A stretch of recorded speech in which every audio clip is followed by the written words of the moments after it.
Ibrahimovic cetak gol bunuh diri perdana. Zlatan Ibrahimovic menjadi pusat perhatian saat AC Milan menang atas Bologna di Liga Italia 2021-2022. Penyerang gaya asal Swedia itu menjadi aktor kemenangan Rossoneri sekaligus mencetak gol bunuh diri pertama sepanjang karirnya.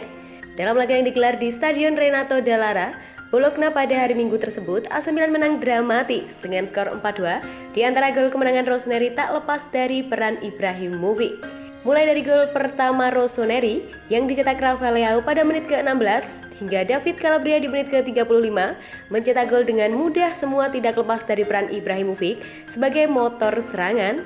Namun setelahnya pemain berusia 40 tahun mencetak gol bunuh diri. Ibrahimovic hanya tersipu saat mencetak gol bunuh diri pada menit ke-49, bukan hanya dari segi golnya, tapi itu merupakan kali pertama Ibra mencetak gol bunuh diri sepanjang karirnya. Produk AC Milan yang tampil moncer di klub lain musim ini. AC Milan merupakan klub yang memiliki sejarah panjang di Eropa. Rossoneri merupakan klub kedua dengan trofi Liga Champions terbanyak dan pemenang 18 gelar Scudetto. Deretan pemain bintang hilir mudik mewarnai skuad AC Milan dari berbagai generasi, salah satunya pemain yang lahir dari Akademi Rossoneri sendiri. Paolo Maldini, Alessandro Costa Curta, Franco Baresi hingga Gianluigi Donnarumma. Sayangnya, dalam beberapa tahun terakhir AC Milan justru membuang talenta-talenta mudanya yang kemudian tampil apik di klub lain. Berikut ini 5 ulasan Akademi Rossoneri yang bersinar di klub lain musim ini. Yang pertama ada Bryan Cristante. Bryan Cristante bergabung dengan Akademi Rossoneri saat dirinya berusia 14 tahun. Di tim junior, dia berkembang menjadi gelandang dengan potensi besar. Cristante bahkan menjadi debutan termuda AC Milan di Liga Champions pada usia 16 tahun 9 bulan pada 2011 silam. Meski demikian, ia tak mendapatkan banyak kesempatan tampil di tim utama asuhan Massimiliano Allegri saat itu. Cristante kemudian dilepas ke Benfica pada tahun 2014 dan menjalani pinjaman di beberapa klub, seperti Palermo dan Pescara sebelum diboyong Atalanta pada tahun 2018. Di klub asal Bergamo itu, Cristante berkembang pesat dengan mencetak 15 gol dari 59 laga. Pada 2019, AS Roma memboyong dengan harga 22 juta euro setelah meminjamnya satu musim. Di klub ibu kota, Cristante berkembang lebih matang dan jadi andalan termasuk di bawah arahan Jose Mourinho musim ini. Ia sudah tampil 13 laga di semua ajang dengan torehan 2 gol dan 1 assist. Selanjutnya ada Lorenzo Colombo. Lorenzo Colombo adalah salah satu pemain muda yang paling menjanjikan milik AC Milan. Pada tahun 2020 lalu, dia menjalani debutnya di tim senior Rossoneri saat masih berusia 18 tahun.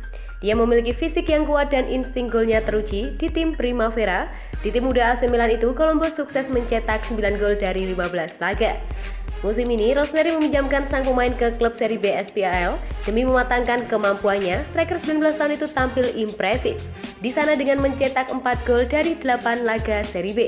Meski diincar banyak klub, AC Milan nyatanya sedang mempersiapkan sang pemain sebagai penerus Zlatan Ibrahimovic yang tak akan lama lagi gantung sepatu.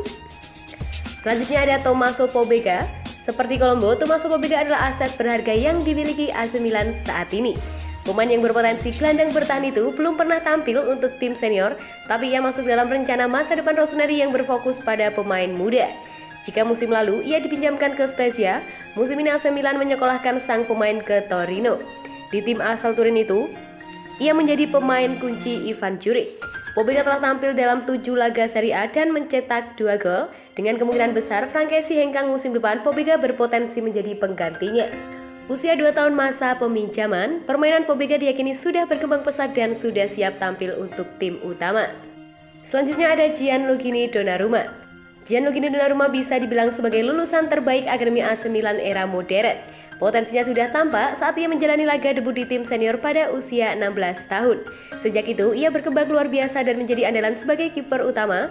Pada usia yang masih 22 tahun, ia bahkan sudah mencatatkan 251 laga bagi Rossoneri. Namun, musim panas kemarin, ia hengkang ke Paris Saint-Germain dengan status free transfer setelah gagal menemui kesepakatan perihal kontrak dan gaji baru. Hal ini pun memicu kontroversi dan membuat ia menjadi pemain yang paling dibenci fans AC Milan. Di PSG, ia harus bergantian dengan Keylor Navas sebagai kiper utama. Meski demikian, kualitasnya tetap luar biasa. Ia sudah tampil dalam 5 laga dengan catatan 2 clean sheet. Selanjutnya ada Emanuele Locatelli. Melepas Emanuele Locatelli ke Sassuolo pada tahun 2019 dinilai sebagai salah satu kesalahan besar AC Milan. Ia adalah gelandang potensial yang sudah menjadi bagian tim senior Rossoneri sejak tahun 2016. Ia menorehkan 63 laga bagi AC Milan di Sassuolo. Dia berkembang pesat menjadi salah satu yang terbaik di Italia. Locatelli bahkan menjadi bagian timnas Italia saat menjuarai Piala Eropa 2020. Ia sempat mencetak brace ke gawang Swiss. Musim panas kemarin, Juventus menebus gelandang 23 tahun itu dengan status pinjaman 2 musim dengan kewajiban membeli 35 juta euro atau 571 miliar. Di bawah asuhan Max Allegri, ia jadi andalan di lini tengah dan sudah menorehkan 2 gol dan 1 assist dari 8 laga Serie A.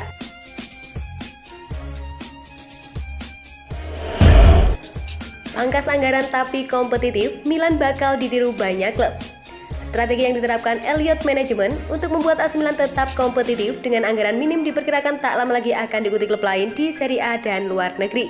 Dalam podcast terbaru mereka, Milan News membahas mengenai trio Maldini, Massara, Moncada yang merupakan direktur teknis, direktur olahraga, dan direktur pencari bakat Rossoneri. Mereka merupakan 3 sosok vital yang membantu manajemen strategi yang diinginkan Elliott Management dengan sempurna untuk membangun tim yang muda dan kompetitif serta menurunkan anggaran yang tidak diperlukan. Banyak klub Serie A mengalami kerugian besar dan hutang yang menggunung. Dan karena itulah, mereka harus mengubah cara berpikir mereka agar lebih sejalan dengan yang diterapkan perusahaan modal Amerika Serikat tersebut dalam menjalankan Il Diavolo. Mereka kini sedang menikmati pasukan Stefano Pioli yang bermain bagus, namun cepat atau lambat mereka tentu ingin memenangkan gelar bergengsi lantaran pengaruh yang mereka miliki di dalam dan di luar lapangan.